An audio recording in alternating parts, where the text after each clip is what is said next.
el encuentro de ese primer grupo de creyentes, ¿no? de adeptos con judíos venidos de la diáspora y que no solamente hablaban en griego, sino que tenían un acervo intelectual fruto de su formación en la sinagoga, ¿no? Y dentro de lo que son los parámetros filosóficos del judaísmo helenístico, ¿no? Del cual, bueno, tenemos como gran ejemplo a Filón de Alejandría, llevó a que esta gente que no estaba tan, digamos, contaminada con las problemáticas nacionalistas más candentes que se vivían dentro de la Galilea y la Judea romana, que eran donde Jesús creció y vivió, ¿no? Esta gente que venía con una mentalidad mucho más abierta, mucho más intelectual, con un claro conocimiento del sentido que implicaba un culto mesiánico, ¿no? Y la espera de un Mesías, fueron los primeros en traspolar esto, ¿no? Esta idea del mesianismo de Jesús a una cuestión universal. Estoy hablando claramente de la figura de San Pablo, ¿no? Y no es que diga con esto que San Pablo fundó el cristianismo,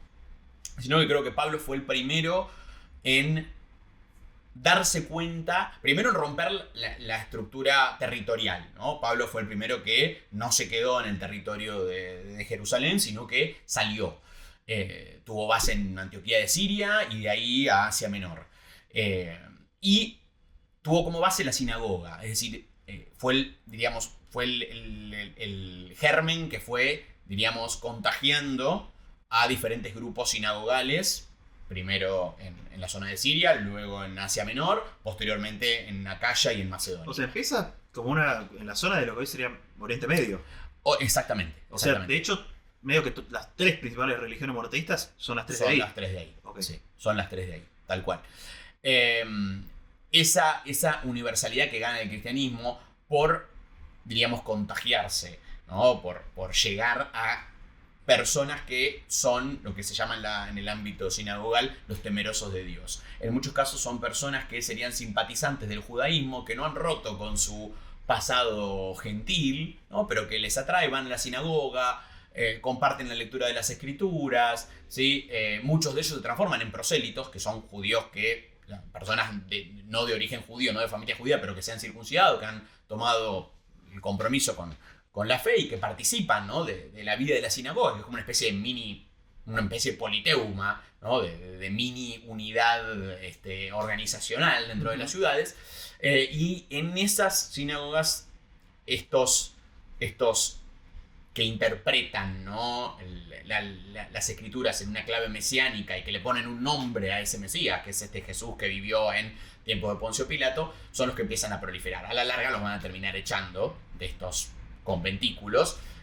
Por eso se habla de los judeocristianos, ¿no? De estos primeros adeptos que sí siguen cumpliendo las reglas judías, pero empiezan a leer el Antiguo Testamento en otra clave, en una clave cristológica, ¿no? Y alegórica, muy, muy vinculada y muy en la línea de lo que propone, por ejemplo, Filón de Alejandría, lo que propone el judaísmo helenístico, de decir, bueno, no nos quedemos con la lectura literal. Las escrituras tienen un trasfondo simbólico, ¿sí? Que es lo más rico, ¿no? El creyente promedio es el que se queda en la lectura simple, ¿no? Pero la Torá, los primeros 5 libros, los profetas ni hablar, tienen toda una lectura en clave filosófica, ¿no? Que el judaísmo helenístico se preocupó por, ¿no? En ese diálogo entre filosofía y religión judía de, bueno, acompasar, de empaparse.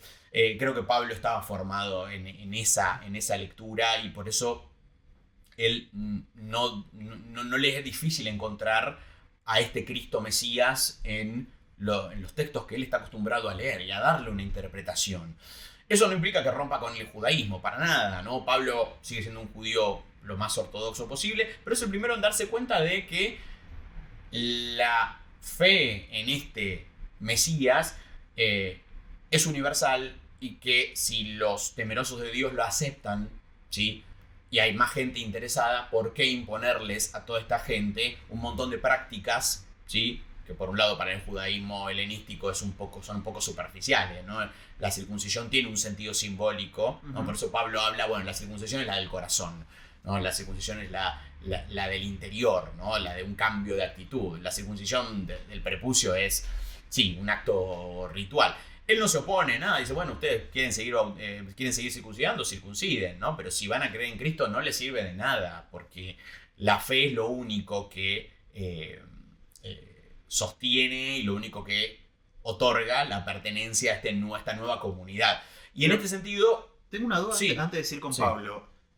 Vos decís que Pablo y otros de las primeras comunidades judeocristianas reivindican a Jesús como Mesías. Sí. Pero ¿quién era ese Jesús? Digo, ¿cuál es la diferencia entre el Jesús de... Claro, no. Pablo lo Jesús histórico, no, digamos. no, el contrario. Claro, Pablo es el primero, por el hecho de no haberlo conocido a Jesús, digamos, biológicamente, ¿no? No haber interactuado con él, sino haberse sumado posteriormente.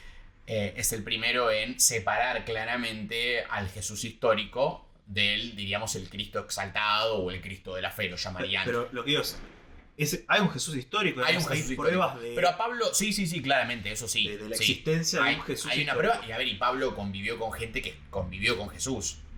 Él no. Y, digamos, no es que desprecie el testimonio de los que convivieron con él y que han quedado atados a esa imagen observante, porque Jesús fue un judío observante en todos los sentidos, más allá de su planteo, ¿no? de reforma y demás, sino que Pablo dice, bueno, a mí, Cristo, ni siquiera Jesús, se me reveló, lo vi en una visión, ¿no? En un sentido medio místico, y se me ordenó esto, ¿no? Pablo dice, bueno, no me importa qué le dijo a Pedro, qué le dijo a todos los que vivieron con él, está muy bien, pero el Cristo que vivió con ellos y el Cristo resucitado, glorificado, es otra entidad, ¿no? Es la entidad mesiánica pura, que va a volver en el último día. Y ese es el Cristo que predica Pablo. El que a partir de la cruz pasa a ser, diríamos, una nueva criatura, ¿no? Como la cruz lo deja por fuera de la ley, ¿no? Y todos los que creen en él quedan por fuera de la ley, ¿no? Lo compara con Abraham, ¿no? Diciendo, bueno, Abraham hizo un pacto con Dios antes de la circuncisión y fue el padre en la fe del pueblo judío antes de que Dios le otorgara la circuncisión como signo de alianza. Y une, ¿no? Abraham fue, diríamos, creyente antes de la circuncisión, y el sacrificio de Jesús, ¿no? Que se transformó en maldición en el madero, en la cruz, lo dejó por fuera del pueblo judío y nos trajo la salvación por fuera. Por ende, ¿no? Abraham y Jesús son las dos puntas. Con Jesús empieza algo nuevo, ¿sí? La cruz tiene un valor simbólico, no solamente...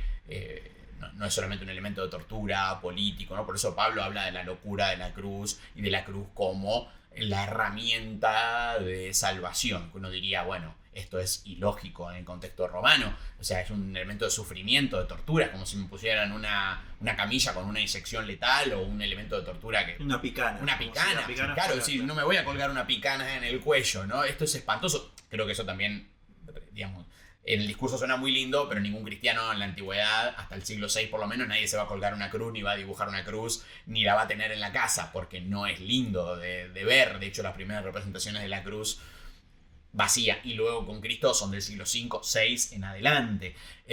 Hay una gran reticencia simbólica, ¿no? En el discurso es bárbaro, porque la cruz es el símbolo de que la tergiversación del mundo, ¿no? Dios elige lo necio para reivindicarse, pero a la hora representativa no tiene nada. Pero me sigue quedando la duda. Sí. ¿Quién es Jesús antes de Pablo?